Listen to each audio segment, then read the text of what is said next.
From the Edge Media Studios in downtown Indianapolis, this is Indiana Issues. Here's your host, Abdul-Hakim Shabazz.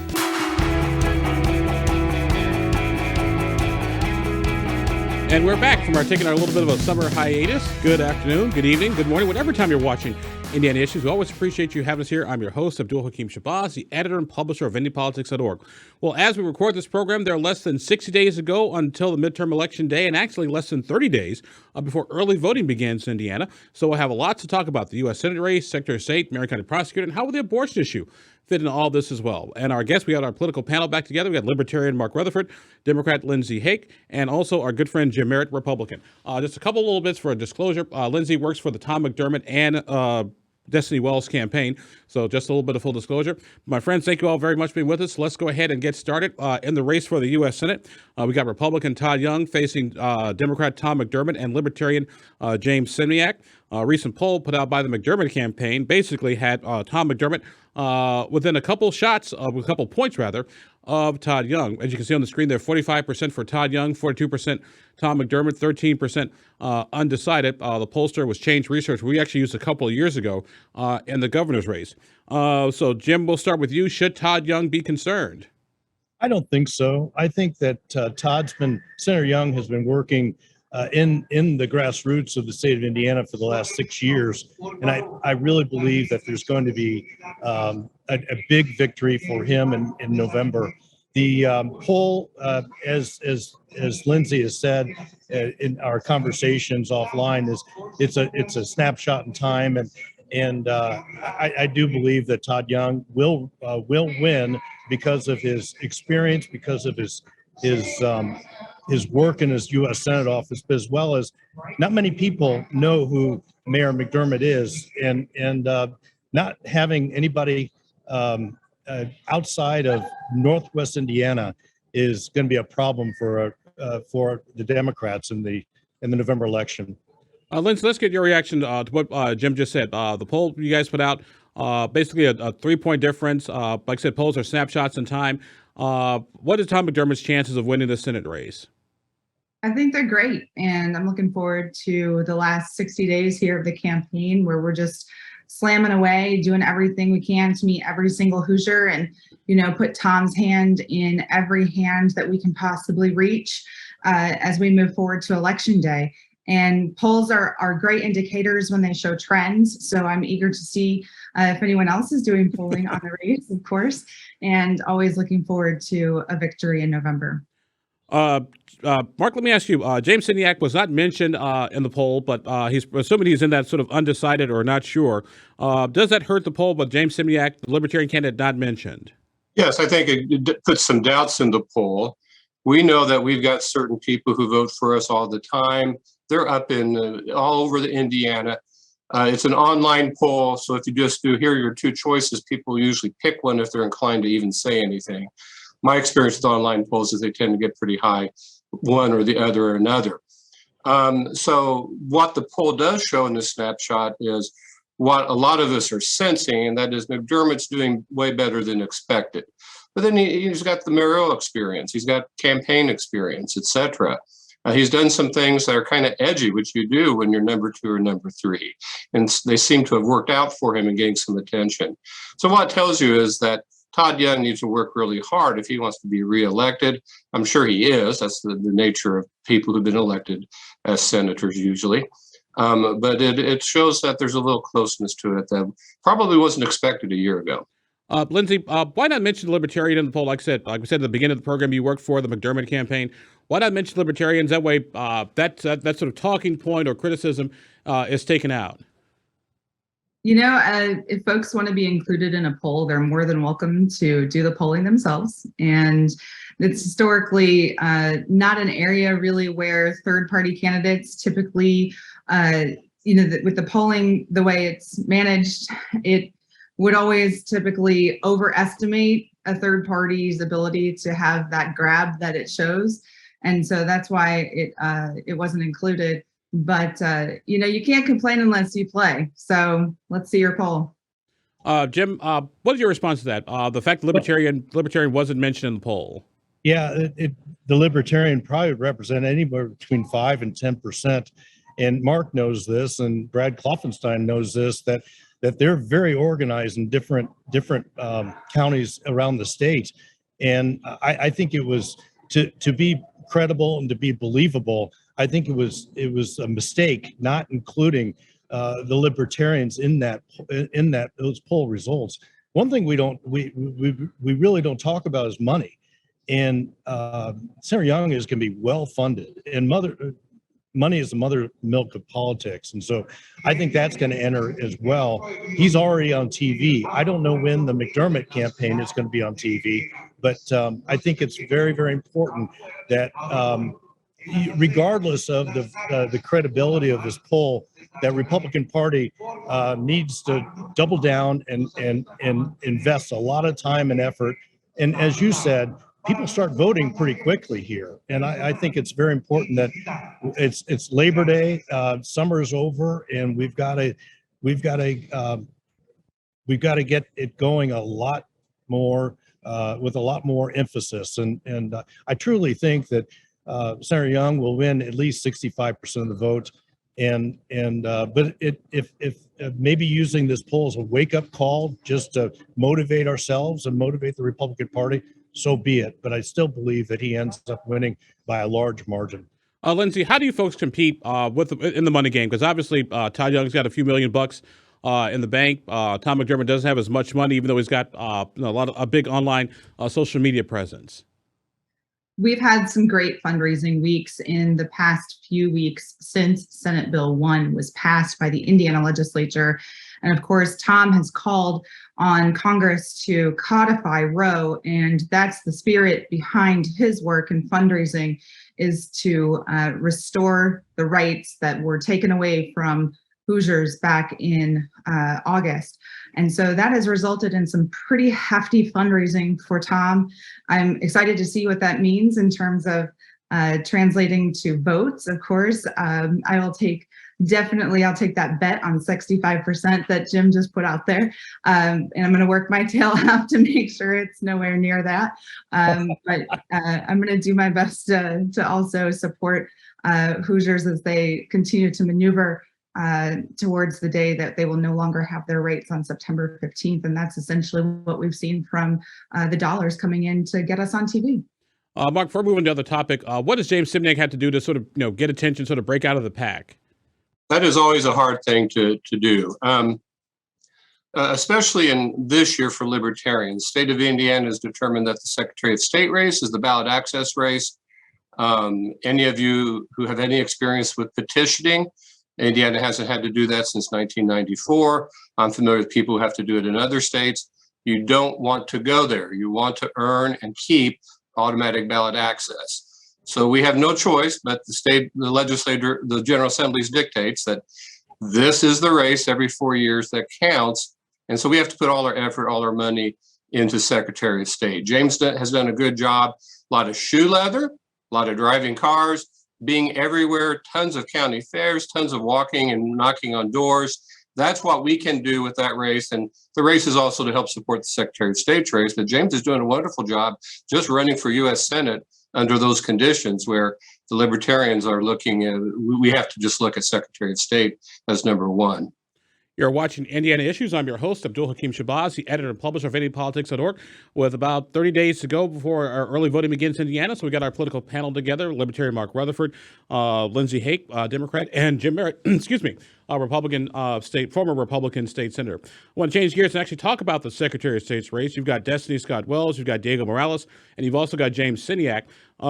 Lindsay, let me start with you. A poll put out by my pollster, ARW Strategies, actually showed Destiny Scott Wells ahead of Diego Morales by just a couple of points in a very Republican state. But the thing is, and Jeff Maurer at 7%, and those 34% undecided we thought were interesting because a lot of those are Republicans.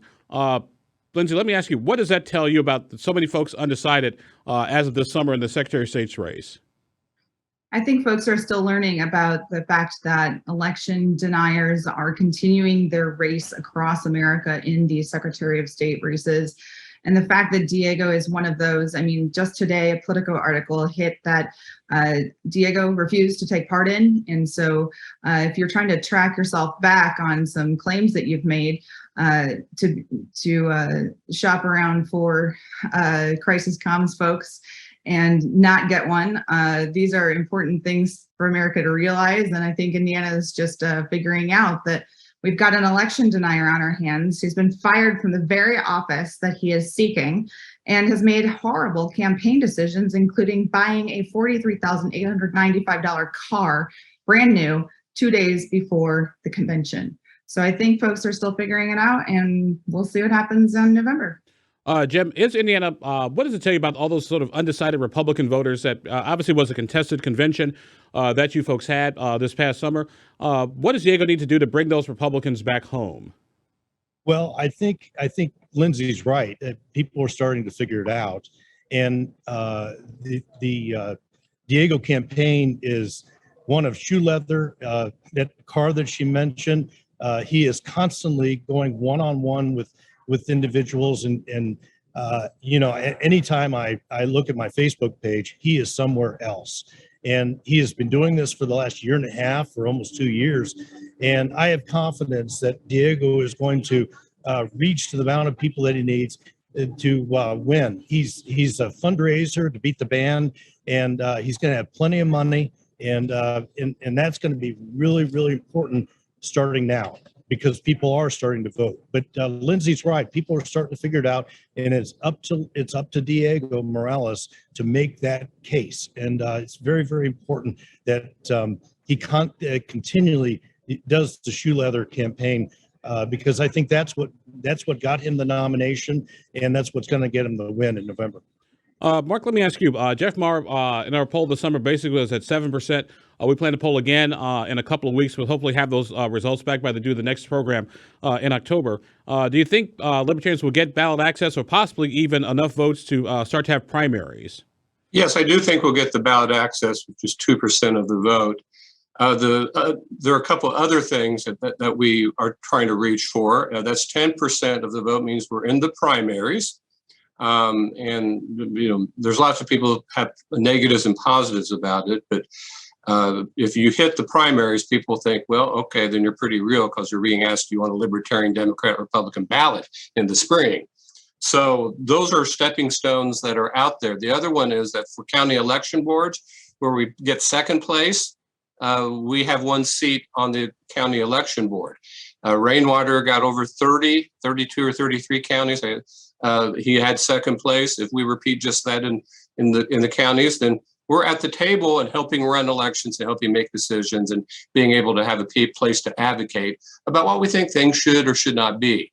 So that's very, very important for this race. But what we do have in here is we have Jeff Moore, who has a background to run the Secretary of State's office, a small business entrepreneur. He works for a major national organization as a development officer. He knows all types of things about running businesses, administration. He's well versed in the Secretary of State's office. He can run it. So we've got a good person for people to go to if they're unhappy with the other candidates. With Diego, the thing that mystifies me is that for some reason he's spending a lot of time at Republican county events right now. I'm a little surprised by that, because I thought he'd be going for the more central voters, trying to shore that up. Don't know what that means. I don't know if he's worried that he's going to lose those people, because it was a contentious convention that the Republicans had this year. And that goes back to, we're trying to, as Lindsay said, we're trying to figure it out, that at 34% probably is a large percentage of Republicans. And what we always talk about the convention is kind of like inside baseball, and people really haven't a lot of Republicans inside the party that are activists know Diego, but outside the party they don't. And so money and shoe leather are going to be the deciders, I think. Yeah, I understand that, but the thing is, he's having to do that, and for some reason, I'm not part of the campaign, of course. They don't want me in their meetings, but that's what's happening, and it just surprised me with the huge amount of undecideds, even though it was a contentious convention. Liz, let me ask you, if we take our quick break here, will there be any debates? I know you guys have had some issues trying to schedule debates between Destiny, Jeff Moore, and Diego. Will there be any debates between now and Election Day, do you think? We're hopeful that that happens. We're still pressing for it. I know that Jeff has been supportive of that, and I thank him for that. Just as a Hoosier, I would like to know exactly, what we're looking at in terms of candidates. And so I appreciate Libertarian willing to step up and be part of that debate. And Destiny has called for it repeatedly. And yet we have crickets out of Diego's campaign. We have no idea why he doesn't want to debate in front of Hoosiers. And I'm really hopeful to see that he accepts and would welcome that. But unfortunately, it's just continuing to be crickets. And so I think there was at one point a forum supposed to be at downtown Indy Rotary, and he's begged off of that. So I'm disappointed. You're watching Indiana Issues. I'm your host, Abdul-Hakim Shabazi, editor and publisher of IndyPolitics.org. We're going to take a quick break. We come back, we'll take a look at the Marion County Prosecutor's race and the specter of abortion and how will that play here in the state of Indiana in the midterm elections. You're watching Indiana Issues. We'll be right back.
Welcome back to Indiana Issues. I'm your host, Abdul-Hakim Shabazi, editor and publisher of IndyPolitics.org. Our guests on the program today are Libertarian Mark Rutherford, Republican Jim Merritt, and Democrat Lindsay Ships. As we get ready to for the midterm elections that are coming up relatively soon here, before you know it, the elections will be here. My friends, let's take a look at the Marion County Prosecutor's race. Obviously, a very important race, not only here in Indianapolis and Marion County, but also the Marion County Prosecutor sort of has jurisdiction over state government and possible things there. Once again, a poll that was done by my pollster, ARW Strategies, earlier this summer had Ryan Mears at 46%, Cindy Carrasco at 27%, but nearly a third of the voters were undecided. Lindsay, let's start with you. Obviously, you're a Democrat. You support Ryan Mears. What does it tell you that he's still under 50% at this point in the game? I think folks also are still learning about their candidates. You've got a big push after Labor Day to realize that they've got an election coming up soon. And that's our job as candidates, to remind folks they need to get out to vote. And it's also the job of the Secretary of State to remind folks that, and their clerks that need to get out to vote. So that is going on as we speak. I love Holly Sullivan's campaign of designing an I voted sticker for kids. Hoosier kids have the opportunity to put in their design for the Indiana I voted stickers, which is just amazing. And so those kind of pro-democracy efforts are exactly what are designed to capture those Hoosier voters' interests and get them looking up their sample ballot and moving forward in their voting plan. So we're still on that path right now, and trajectory is showing that we'll have great turnout this year, thanks much in part to the legislature's decision to move forward with the abortion law, which I know we'll talk about in a little bit. But I'm eager to see what happens with this race. I'm convinced that Ryan's doing a great job and will continue doing one, and I'm eager to vote for him, and I'm glad most of Indy will join me. Jim, quick question for you. When we polled the prosecutor's race, last year was 67% of the folks thought the town wasn't safe. That number moved up this year to 77%. But very few people, single digits, blame the prosecutor for that race. How do you explain that disconnect, and how can Cindy Carrasco sort of blame Ryan Mears for a crime issue when it seems like the public doesn't? Well, that was a surprising figure because, I'm out at the airport today, and with the FedEx tragedy that we had out here of recent, points up to some of the frailties of the prosecutor's office and their performance. Cindy came out with a great plan this last week. And one of the things that she talked about was preventative and participation in the community and reorganizing the prosecutor's office. And I was really impressed with that plan. She also has really outlined how violent criminals have gotten out of jail, almost like a turnstile type of thing with Willie Horton of many years ago. And I think she's run a very good campaign showing that there needs to be a change. And I'm quite proud of it. And being a former countywide candidate, I know how hard it is to run in Marion County because, you know, in previous elections, it was a deep blue county.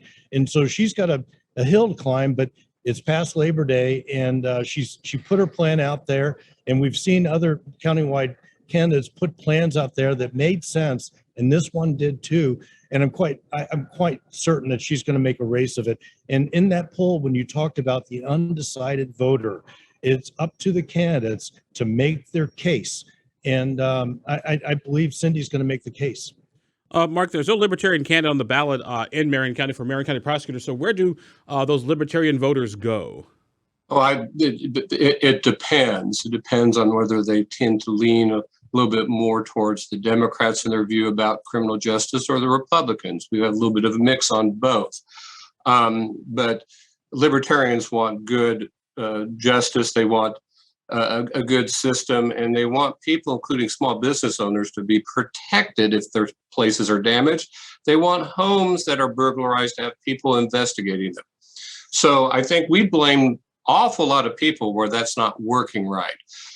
It seems to me that Mayor Haake said still gets a lot of the attention on that and on the crime, some of it fair, some of it's unfair. And so what I do want to point out, though, is that I think this poll shows something that a lot of us who look at this and don't say it a lot, but the base in Indianapolis, although it is Democrat right now, it still has a lot of Republicans in it. And it tends to be a little conservative, even on the Democrat side in some of their constituencies.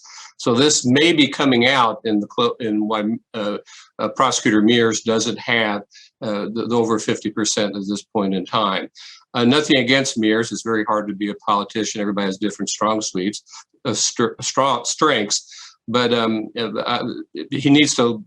I think he needs to be a little bit better at promoting why he's doing this. Whether people agree with him or not, he needs to go out there and do it a lot more. I'm seeing him do that right now. It's going to be a very interesting race, and I've got to give the Republican, she's doing a great job in a very difficult county to be a Republican running for prosecutor this year. You're watching Indiana Issues. I'm your host, Abdul-Hakim Shabazi, editor and publisher of IndyPolitics.org. We're talking about the upcoming midterm elections, less than 30 days away from early voting beginning here in the state of Indiana. My friends, our final topic I want to get to is the issue of abortion. Indiana became the first state this summer to restrict abortion rights in the legislature, but a lawsuit has been filed by Planned Parenthood and the American Civil Liberties Union. Two lawsuits, actually. One was filed, of course, this week. The big question is, what role will abortion play in these midterm elections? We've seen places like the special election in New York State, actually up in Michigan, where they're going to vote on abortion on the ballot, also in Kansas, and also I believe abortion has something to do with the Democrat winning in Alaska for the first time in 6 years. So, Jill, let me start with you. Are Republicans, or should Republicans be worried or concerned about the abortion issue playing a role in the upcoming election? Well, I don't know if it's concern or celebration. I think everybody ought to be aware that it is going to be an issue. The tap of issues did not stop when it came to the abortion issue. This is going to be an issue that everybody's going to pay attention to and state their position.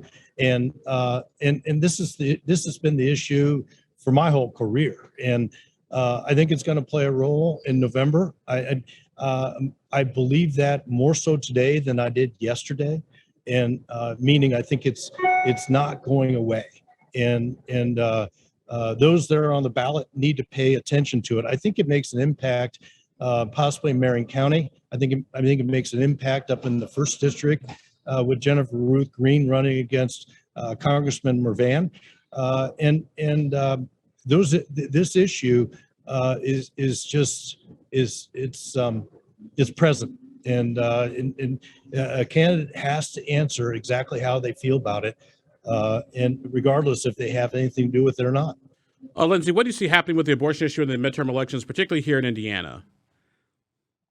I think a lot of Hoosiers are still looking for that blue wave type of conversation. They want reassurance in their claims for a blue wave that they expect coming.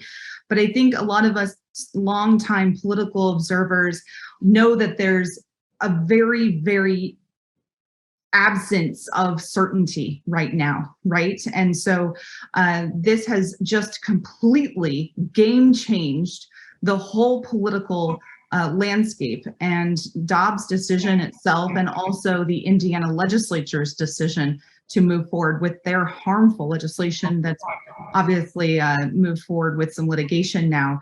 And so Democrats are poised for success like really never before.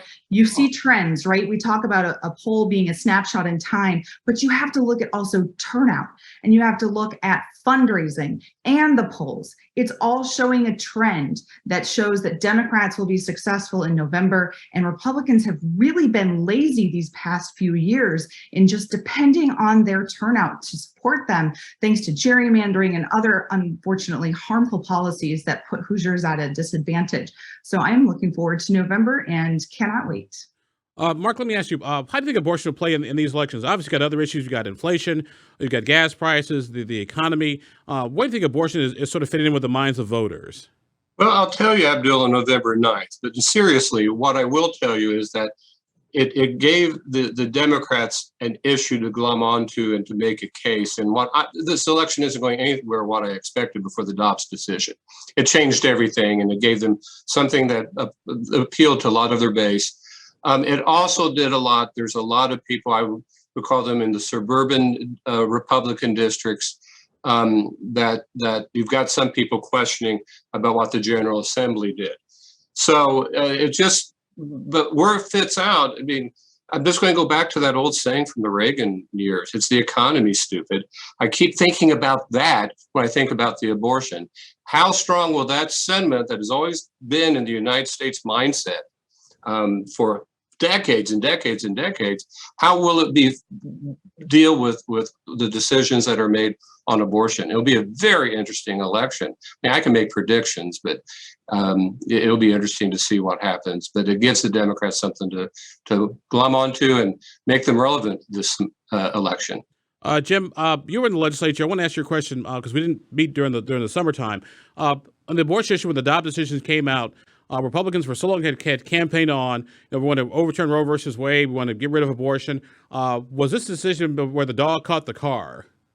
When and we all know that there were at least 100 legislators, Republican legislators, that wrote the governor a letter saying, if Roe is overturned, and this is back in April or May, if Roe is overturned, we want you to call us back into session. And then we had the leak in the Supreme Court. It looked like what was going to happen, and then the governor calls a special session for the tax cut, but not for the life issue. And so I think it's messy. I don't think it was organized. I don't think we were ready. And right now we have a law that really a lot of people don't like. Both sides don't like. And it very well could be that turns out that the legislature the governor should have waited until January to solve these issues, that being the tax cut and the life issue. And I think we'll know a lot more, as Mark says, in November. You're watching Indiana Issues. I'm your host, Abdul-Hakim Shabazi, editor and publisher of IndyPolitics.org. Now we come to the end of our program where we ask our audience, we ask our panel for their predictions and prognostications. Like we said, 60 days until the election, less than 30 days until early voting begins. So Jim Merritt, we'll start with you. Well, I believe Diego Morales will win. I think in September and October, that campaign will have a lot of attention. Destiny Wells is a very good candidate, and I'm very impressed with the Libertarian candidate as well. As I said earlier in the program, Senator Young will win in a walk, and I think the Cindy Carrasco, Ryan Mears race will be a lot closer than the poll.